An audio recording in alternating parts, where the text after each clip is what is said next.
Magandang umaga. This is your host for today, Ado Paglinawan, pitching for Secretary Paras.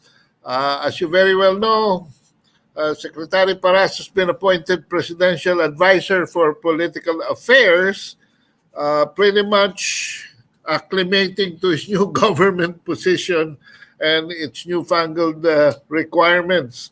But let me welcome you to our program, Koffee Klatch, here on your channel, Sovereign PHTV 911, serving our great community. Koffee Klatch, where issues are always brought to your hot and steaming. So mga kabansa, here we are again mixing the brew of our favorite and latest issue to help improve the lives of Filipinos, bringing the latest, delivering to you nothing but the truth. Z Saldua, good morning. Good morning, Sir Ado, and good day to everybody. Please join us this Saturday. It's for a coffee talk and exchange and share your views with us. Just send your comments and reactions in our social media platforms below, and we will definitely get to read some of your comments. And maybe if you have any questions for our guest for today, we are more than happy to read it for you. At ngayon mga kabansa, the concerns, situation, and welfare of the Filipinos abroad, specifically overseas Filipino workers, or OFWs, are paramount. We call some 2.2 million workers outside of our country our modern-day heroes, because they really are. And remittances of OFWs help our economy and keep the country's bourses from depleting. OFWs really are our country's saving grace. For decades, they were our domestic economic drivers, contributing nearly 10% to our gross domestic product.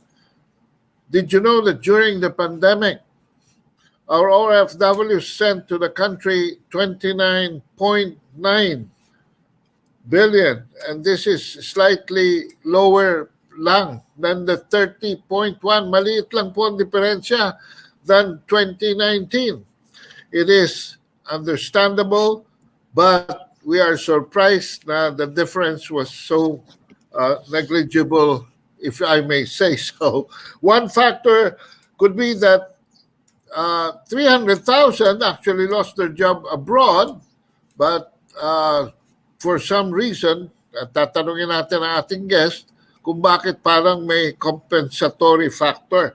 Nevertheless, Filipinos abroad did not relent and continue to send assistance to their families back home. See? Yes, that is true. Actually, there are so many OFWs who have decided to, actually, a lot of people are first-time OFWs as well. And I'm really interested to know if there's any statistics regarding that, because a lot of people are looking for work. We all know that employment rate has gone down during the pandemic, but as I believe Filipinos are never lazy, they are just looking for an opportunity to really shine, whether it's through entrepreneurship or having an opportunity abroad. And I feel like OFWs have really stepped up in terms of helping our economy, helping our kababayans, their family members and friends, and even donated a lot of money as well to those who were in need during this trying time. And that is why we have invited our guest, who has been with the Department of Labor and Employment since 2001 as Head of Labor Relations, and eventually as Executive Director of the National Conciliation and Mediation Board. And only 2 years after that, he became Deputy Administrator of the Philippines Overseas Employment Administration's Licensure and Adjudication, which is the POEA. When POEA head Rosalinda Baldos became DOLE Secretary, he was immediately appointed as a POEA chief. And I think a lot of people would know as well that he was also named Labor Secretary for Labor Relations, who represented the country abroad. And it's an interesting fact as well. In 2016, he was the youngest Overseas Workers Welfare Administration head at the age of 48. Okay, so welcome to the show, POEA Administrator Bernard Olalia. Magandang umaga po. Administrator. Good Hello. day, Sir Ado, and good day, Ma'am Z. Yes, ma'am. Yes, sir. Magandang umaga po sa mga OFWs po natin sa buong mundo at saan man sulok ng Pilipinas po. Good morning po. Okay, so if I may call you Administrator Eulalia, to what would you consider that as na medyo maliit lamang yung naging diferensya despite the fact na ang daming na natanggal, no, o hindi na nakabalik abroad? Bakit kakapiraso lamang yung peso value na nabawas, Administrator? You know what, sir? Everyone was really amazed because of this development. No, you're right. There was a great decline of our deployment data during the pandemic compared to our historical data prior to the pandemic. No? Can you hear me? That's right. Yes, sir. Yes. Go ahead. Oh, is it because So may I continue? Yeah. Yes. sige. So, ano po ba siguro dahil Yes, sir. sa sitwasyon, So marami nagpadala ng mas malaking halaga, no?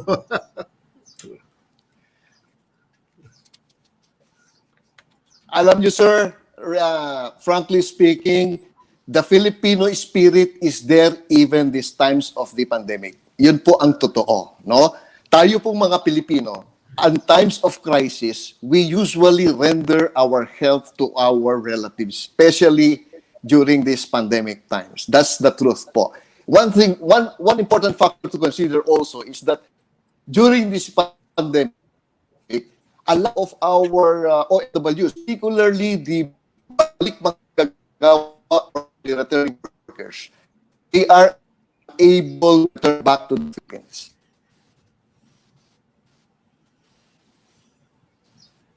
Go ahead. Go ahead, sir. Admin Bernard, yes, go ahead. Yes, apo. May lag po pa tayo, no? Parang naglalag yung ating... Oo nga nung konti. Oo. Pero you can, Sige po, you're ayun na. good So, already. the balik maggagawa who were unable to return back, no, to the Philippines because of either the travel restriction or the border closure, were allowed to work abroad, and so they are able to remit the usual remittances they have to their relatives here back in the Philippines. That is one of the factors also why continuous remittance was present even during these pandemic times. So it was really a fact of it was really a factor where OFWs have gone over and beyond the remittances. Instead of just giving the usual amount, they were able to give more than their usual because they wanted to help the people here in the Philippines. So before we call back Administrator Bernard, since I think we have a few technical difficulties, we just want to let everybody know that he is the current administrator of the Philippine Overseas Employment Administration, or POEA, the government agency responsible for opening the benefits of the Overseas Employment Program. And as POEA chief, he monitors and supervises recruitment agencies in the country and sees to it that no Filipino falls victim to illegal recruiters and human traffickers. And he is currently the Undersecretary of the Department of Labor and Employment, and which is headed by the DOLE's Human Capital Development and Regional Operations. Sir, Admin, hi, welcome back. Yeah, Admin, meron na pong meron na pong bumalik dito na from green countries. And they will spend less time in quarantine now. Ano po ba itong mga green countries na ito? Bakit kinulayan sila ng ganyan? When we speak of green countries, sir, we're referring to those countries with low risk of infection of COVID-19. Yun po ang ibig sabihin po nun. No? So our IATF designated 57 green countries. And the effect of this is that yun pong usual 10-day quarantine period natin for our OFWs was reduced to only 7-day quarantine because of Bakit? this new policy of all OFWs coming from these green countries. No? So, ang effect po nito, mas mahaba po yung time na makakapiling nila yung kanilang mahal sa buhay. No? Yun po ang ibig sabihin nito. So, upon arrival, day 1, no, they will have to wait only for 5 days to be able to get the swab test. And when found negative for COVID-19, sila po ay makakauwi na. So maximum is 7 days stay in the quarantine facility, and then after that, they will be able to join their respective families. Yun po yung bago nating policy on these green countries. That's nice to hear kasi maraming natatakot mag-travel ngayon. At the same time, there are also countries naman doon sa mga palabas na medyo nadagdag yata sa travel ban, no? One of which is India. And what are the other 6 countries sa Middle East na parang merong because of the new Delta variant na sinasabi nila of the COVID, and what other reasons are there, Administrator Olalia? You're right, sir. No, based on our latest IATF resolution, there are 7 countries identified where there is a travel restriction, and these are number 1, India, Bangladesh, Sri Lanka, UAE, and Oman. No, so these are the countries where the travel from these destinations will be restricted. But the good thing is our OFWs who are coming from these 7 identified countries will be allowed to go back and enter the Philippines. No? They will be allowed to be repatriated, subject, of course, to the restriction that they have to go the usual 10-day quarantine period. No? But the challenge here is that wala po kasing mga commercial flights po ngayon sa mga lugar na yon. Yun po ang problema natin. No? At dahil wala pong commercial flights, our OFWs have to coordinate with either the Philippine Embassy, the Philippine Consulate, or our labor offices abroad. No? And these offices will have to engage a chartered flight for these Filipinos to be able to fly back to our country. So yun po yung If they present choose to challenge do po so.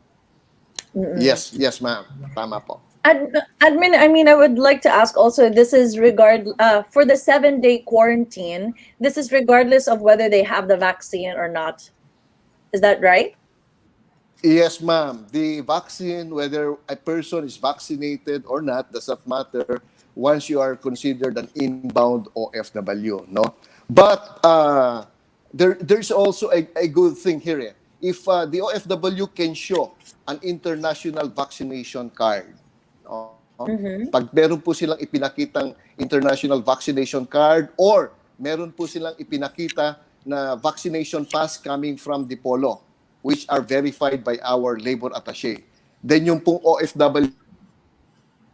Oh, we were just in the middle of a really good conversation here, but let's just wait for him to get his connection back.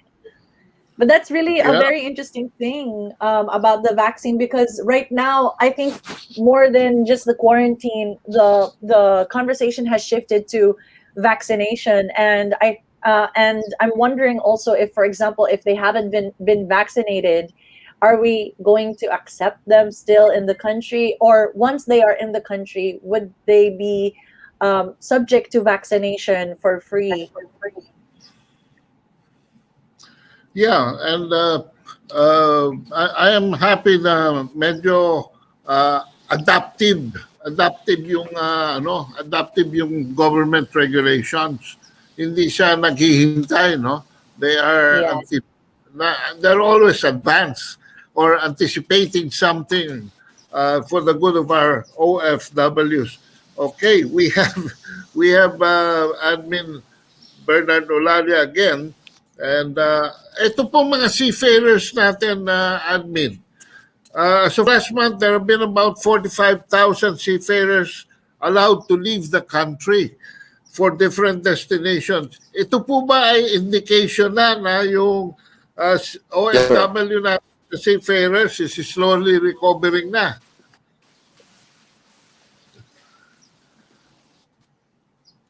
Sa seafarers po. You're right, sir, no? Compared to our data last year, during the during the early part of the pandemic, we encountered a decline of our seafarers deployment.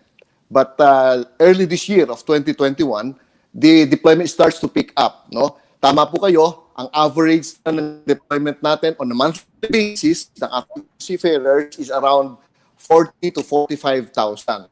So, malapit na po tayong maging normal ulit doon sa deployment natin. Ang usual po natin prior to the pandemic is 50,000 more or less seafarers per month, no? So, if you also would note, last year, ang greatly impacted doon sa among the seafarers natin would be the passenger vessels, yung mga cruise ships natin, no? Nagkaroon po tayo ng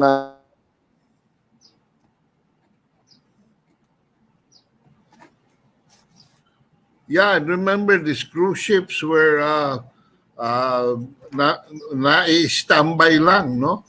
And awaiting for the embarkation, pero hindi naman sila pwedeng pababain dahil nga hindi pa fix yung mga quarantine procedures. And tama si Admin Bernard dyan, malapit na 5,000 a month na lang. Ay, akala ko ito total na eh. Yung pala per month ito, no? Per month pala itong 50,000 down to 45,000. Per month pala ito, admin, no? Ganyan pala karami sila. Yes, sir. Yes, sir. Per month po yan kasi ang average annual deployment natin for our seafarers prior to the pandemic is around 500 seafarers per year.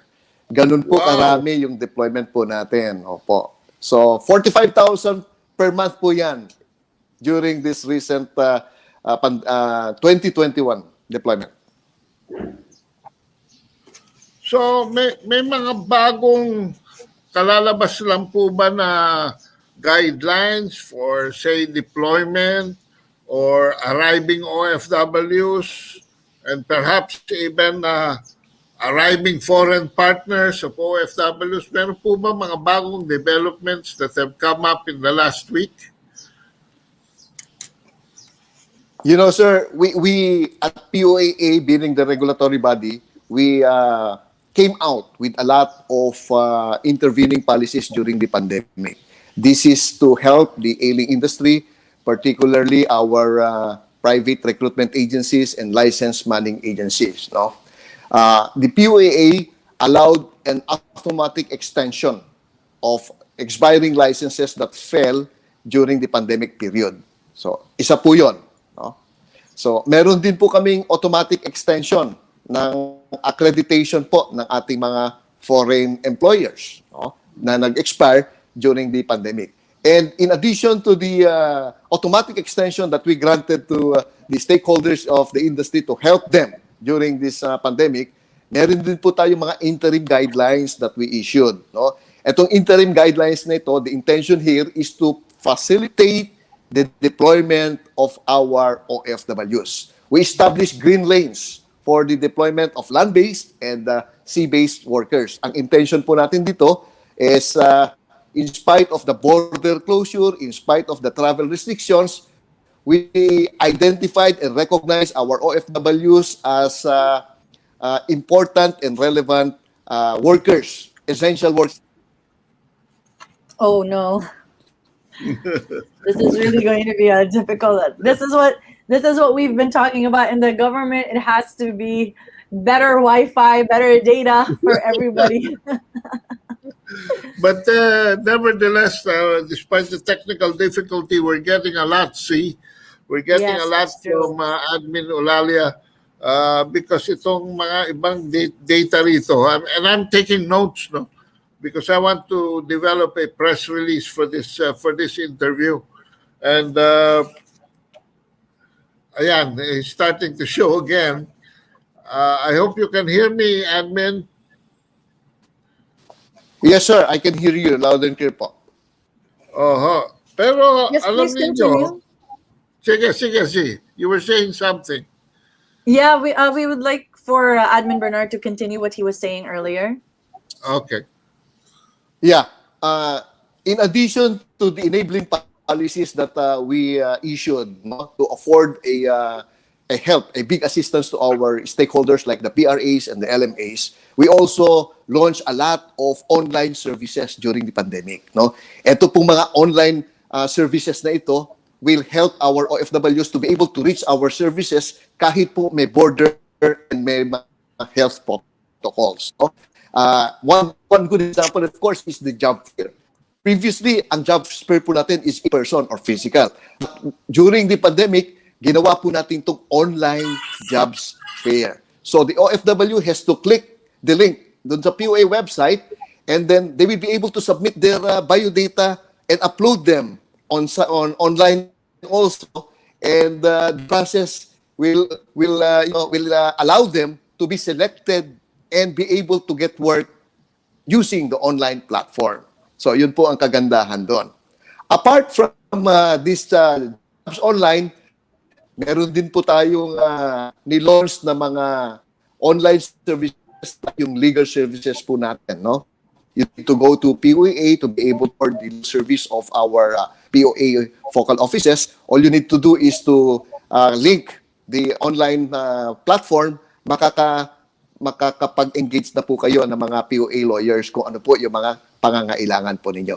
Pati po yung aming adjudication, no? We also launched an online hearing, no? Para yung mga may mga kaso, yung nagsampa po ng kaso, especially related sa pandemic, will be able to hear and allowed to proceed kahit na po may mga protocols tayo. So ilan lamang po yan doon sa ating nilaunch during this crisis. It's really a great and easy way for OFWs or people who want to become OFWs, as long as they check out the website and the Facebook of the POEA. Yeah. But despite Right, POA, tama po. But despite POA advisories, admin, and warnings, meron pa rin hoping to work abroad still fall into illegal recruitment trap, especially yung alleged deployment to other third world countries. They're taking advantage of the pandemic, and the economic situation of certain families. Meron po ba kayong mga instances? And then how did the POA respond to these unscrupulous individuals kung meron pa rin? Alam niyo, sir, tama po kayo, no?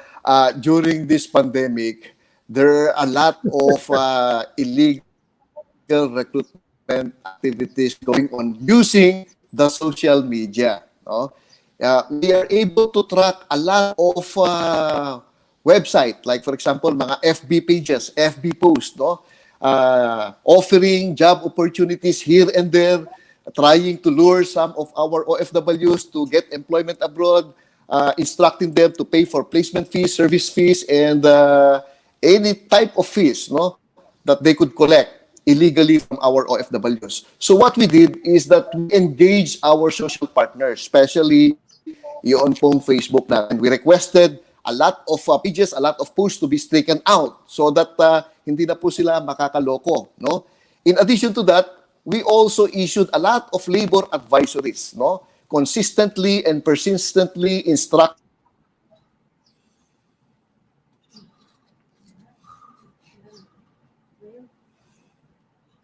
There we have it again. But while we're waiting, it's very important for everybody who's watching, especially if you know people who are interested to go abroad, to double check always with the POEA through their website or through their Facebook so that it can be verified whether it is a legitimate post or if the person who is recruiting you is a licensed recruiter or not. Yes, and we have to be extra careful in emergency situations. Always Mm-hmm. verify, and there not only is there Facebook access, but I'm sure Admin Bernard will give us some kind of a hotline or email address later so that we can connect. Admin is back. So maybe narinig niyo yung huling sinasabi namin about these people who are still mulcting our OFWs. No? Meron po ba silang mga pwedeng tawagan o paano ba ang advice ninyo about this?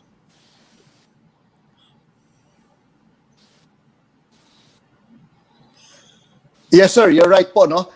Our website, www.pa.gov.ph, contains a lot of informations on the registered job orders, available work abroad, no? They can consult our official website in order to get the right information. Apart from that, meron po tayong 24/7.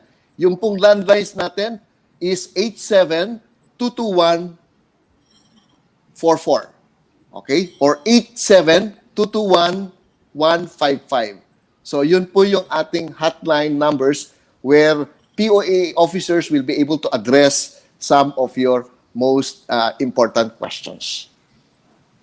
Okay, Ayan. so let me repeat the numbers. 87221155 and 87221444. Hindi ko nakuha yung last digit, sir. 44. Apo, 87-221-144 po. 144. Thank you very much. 87-144. Okay. Yes, po. Apo. So 144 at saka 155. Okay. So you were saying, Admin Bernard, before you were disconnected, if you could continue as well. You know, sir, during this pandemic,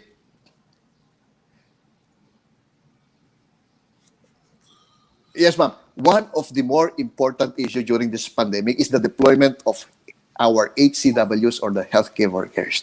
If you recall, we issued a temporary suspension of the deployment of our nurses last year, no? And this is in relation to the pandemic, no? We wanted to ensure that our own healthcare system. Oh, telecommunications companies, please fix this. Kaya I went to buy the SIM card of the third telco company.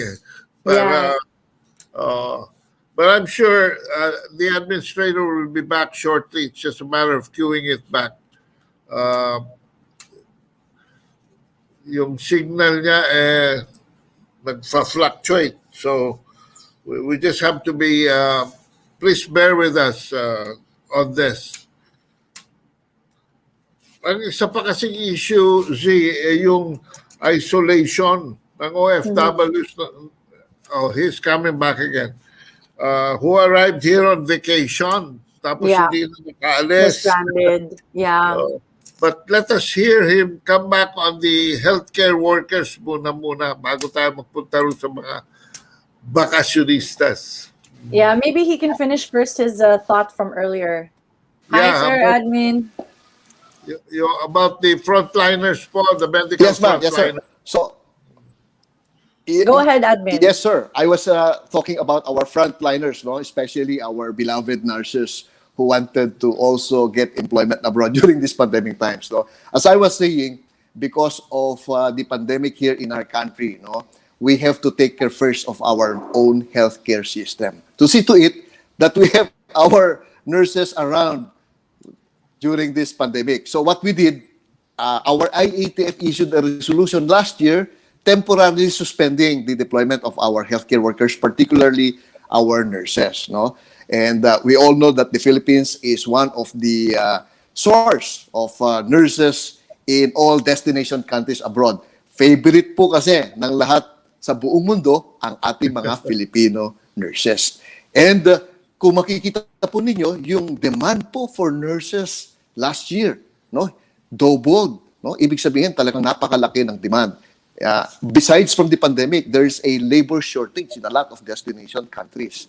So talagang kung hindi po tayo nag-impose ng temporary suspension, nag-shoot up on deployment to the detriment of our own healthcare issues here. So in November of last year, because of the easing up of the restrictions, so the IATF issued a temporary lifting of the suspension, but imposed a cap. No? Meron po silang sinabi na the cap.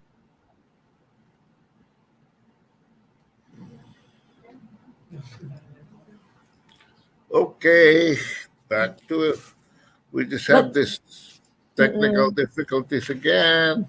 But I agree with Admin Olalia saying that it would be to the detriment of the country because even our own hospitals were already overflowed with patients for COVID, and I think the solutions that came out of it were a lot of companies started opening up to have private nurses as well as at home. So if the nurses weren't able to be at hospitals, they were able to work for private clinics or private companies to assist our COVID patients in the Philippines. So, admin, please continue.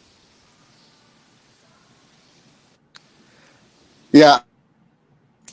You were saying that our number of nurses demand doubled abroad?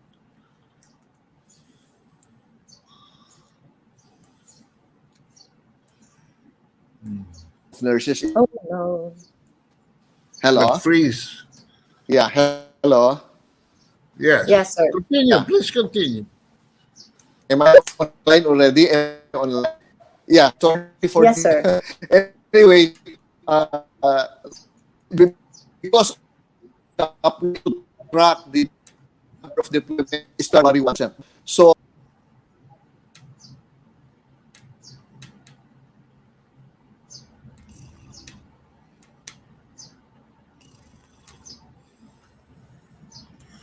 Hello, sir. Can you please check your volume again?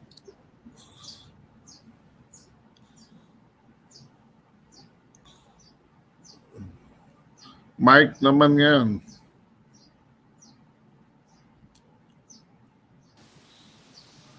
hello, can you hear me? Yes, yes. Yes, sir. Go ahead. Yeah, sorry. So we reached the 5,000 in June of 2021, and that's why we made some representations with the IATF again through our labor secretary, who was granted additional 1,500 deployment. So nag-resume po tayo ng deployment ng June of second week of June 2021, allowing us to deploy more nurses. No? Ang bago po nating cap ngayon is 6,500. Fortunately or unfortunately, we will again be breaching the 6,500 by this July. So we need to sit down and talk with the TWG of the mission critical skills and able to present some data before our ATF. The good thing is, this June or July of 2021, first week of July, meron pong nurse licensure examination na ginanap ang PRC. So PRC administered for the... Sir, I'm sorry, but your volume has been cut off again. Could you please check out your mic and whether you are muted or not?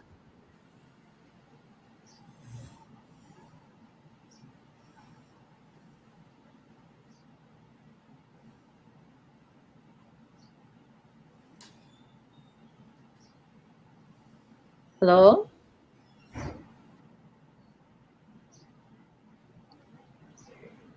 Yes, I think it's really, I think we have to restart for admin.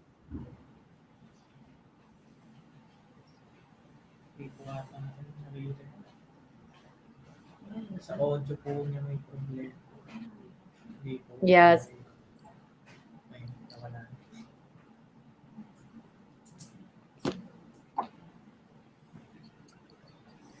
Hello? Tuloy lang po tayo. Tuloy lang po.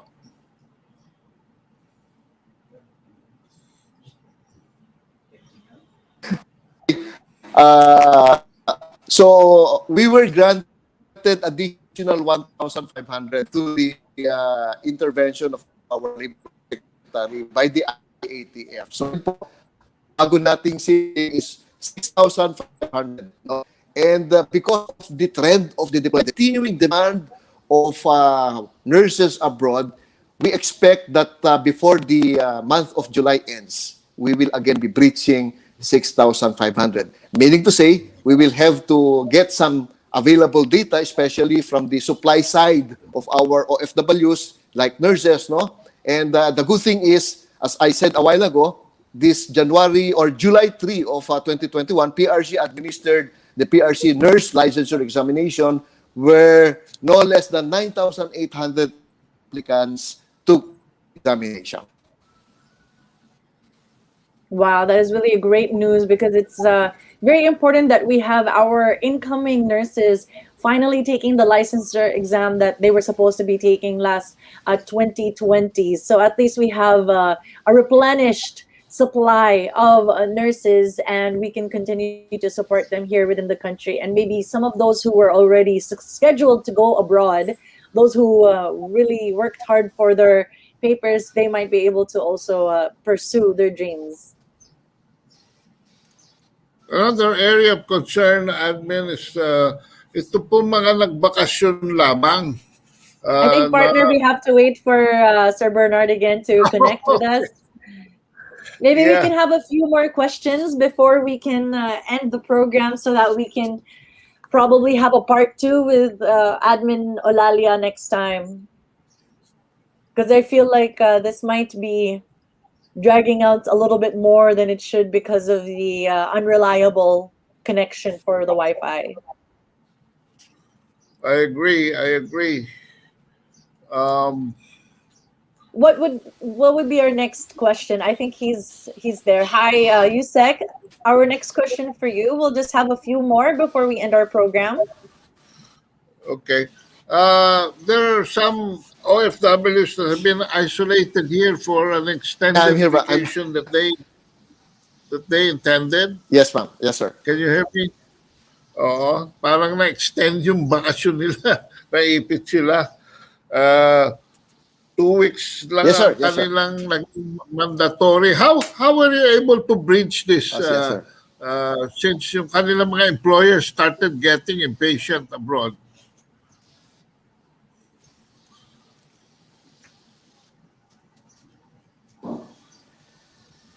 Sir, How are you, we have to consider the policy of our government also with respect to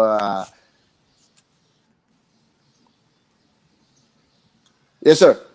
You know, we have to consider the existing policies of our government with respect to the quarantine protocols and health protocols, no, for our inbound OFWs. So, from the usual 10-day quarantine period, IATF allowed a reduction of 7-day quarantine period for all OFWs coming from the so-called list of green countries, no?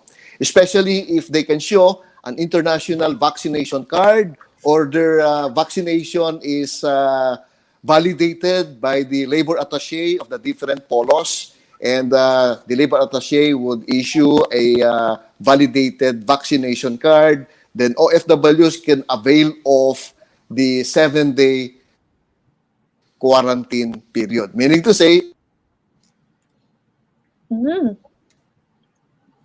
very timely talaga yung pagkat, no? Every time that there's an arc in his statement.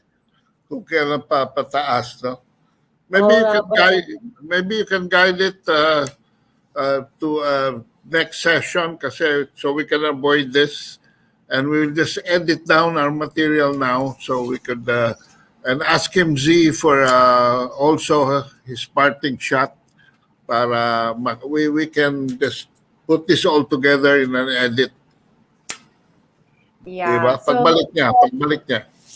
Yeah, we'll let him continue his last words regarding your question, and then we'll probably ask for a closing statement. Yeah. Ikaw na rin magpasalamat. Okay, sir.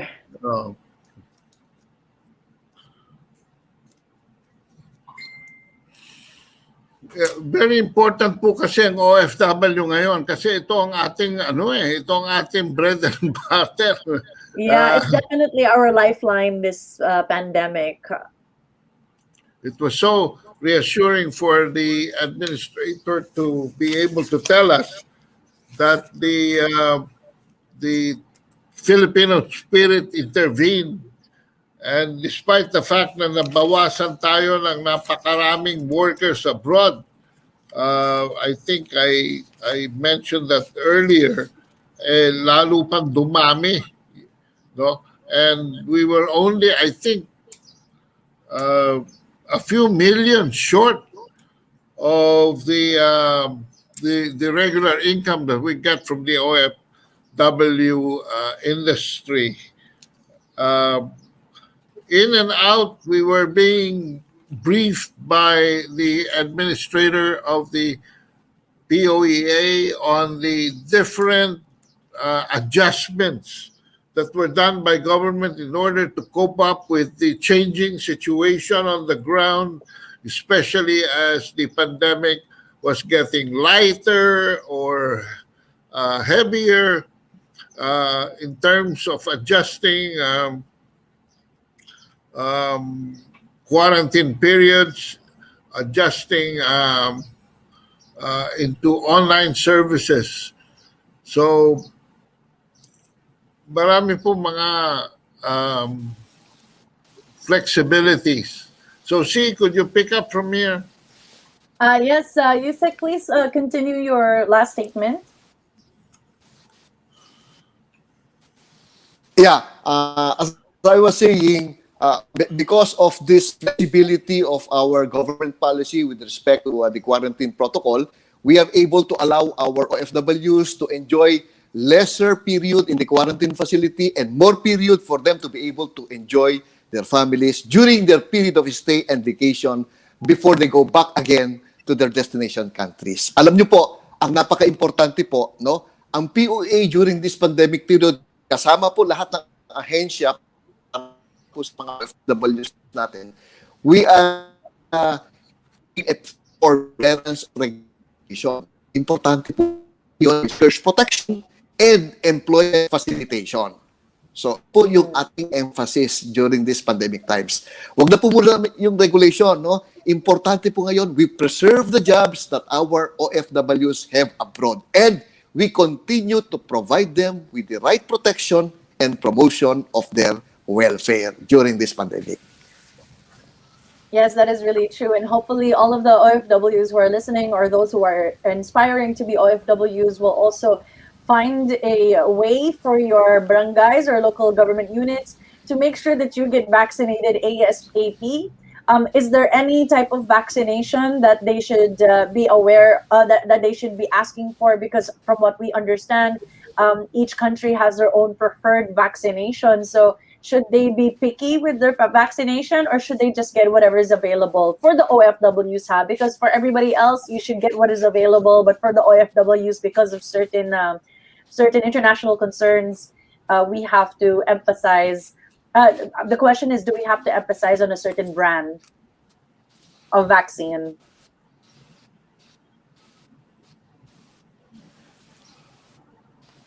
Ma'am, some destination countries do not have vaccine preference. No, that's the reality.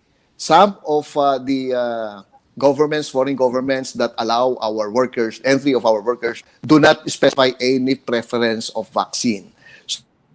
So long as they are vaccinated or inoculated, then they will have the benefit of allowing to be entered as foreign workers. No, but in some destination countries where there is a vaccine preference, and our OFWs are bound to, observe that vaccine preference, we also give them the opportunity to choose so that they will be able to be vaccinated and inoculated with the right vaccine as prescribed by that foreign government po. Okay, so there you have it. I think this is what we can do for the time that we have right now. Thank you so much once again to the POEA Administrator Bernard Olalia. Is there any last words that you would like to share with us before we close the program?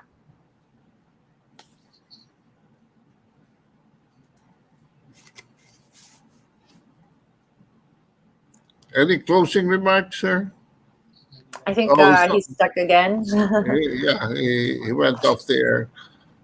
When we come back, we'll have the closing remarks from the POEA Administrator, Bernard Olalia. We've covered a lot of ground here, see, Yes, and that's true.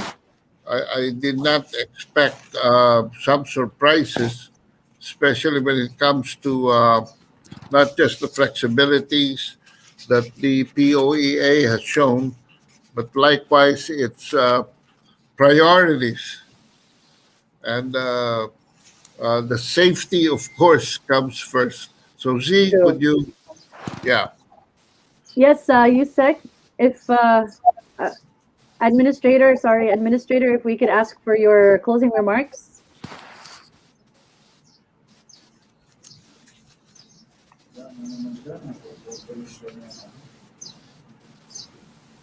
Yes, Admin. yes, ma'am. Yes, sir.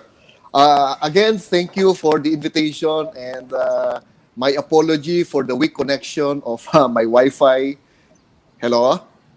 Yeah, first, my apology Yes, for the sir. weak connection of my Wi-Fi today.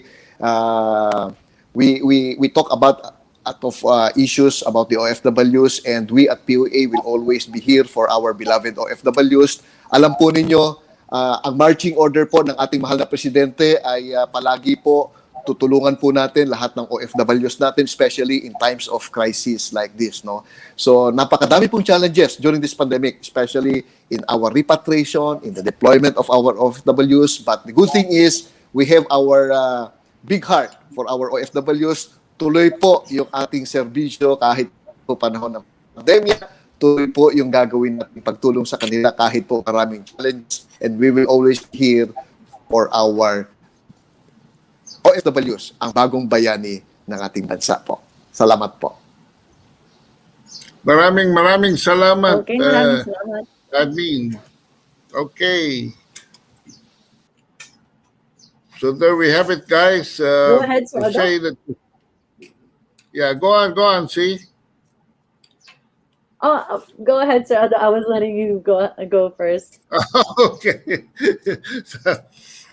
To say it was truly a pleasure to have Sir Bernard in these times. Is really an understatement. Despite the technical difficulty, he was able to adjust to the situation, and we would like to thank him really. We sincerely appreciate his presence on the air, and we will definitely schedule him again so that he can even give us more updates, because lahat po ng tao, lahat ng Pilipino ngayon nakaabang dito sa OFW, no? And hindi ko pa nga siya natanong na tungkol doon sa department. So, Z, do you have any rejoinders to what the administrator has told our public? Yes, I would just like to let everybody know again to be very diligent with regards to the information that's being disseminated out there, especially if you are planning to be an OFW. Just make sure that you verify all of the information through the POEA and the POEA's website or hotline, as mentioned earlier by admin Olalia. And for all of our kababayans, just a reminder to please keep safe and follow health protocols and get vaccinated, because there is no time to spare. There are many variants that are coming out right now. So the best thing to do is to protect yourself through vaccination. And hopefully we will soon reach the herd immunity or public protection very soon. Okay, don't forget www.poea.ph, and the telephone numbers 87221-144 and 87221-155. And remember, we are available here at Koffee Klatch at the following social media platforms: Facebook, Twitter, YouTube, and Instagram. I think it's about time for us to say our goodbyes and see would you like to be ahead of me? Yes, we would just like to say that we do have a long list of guests, and our next will surely have you all glued to your channel or our channel, Sovereign PHTV at 911. Announcements will be posted on our social media platforms below. And until next week, this is Z Saldua. And that was one very interesting coffee talk. And thank you, people, for joining us in this hour of sharing coffee with your favorite podcast. Let me remind you all to keep safe, follow health protocols, and get vaccinated. Until next week, same time, same channel. This is Paglinawan signing off. Thank you.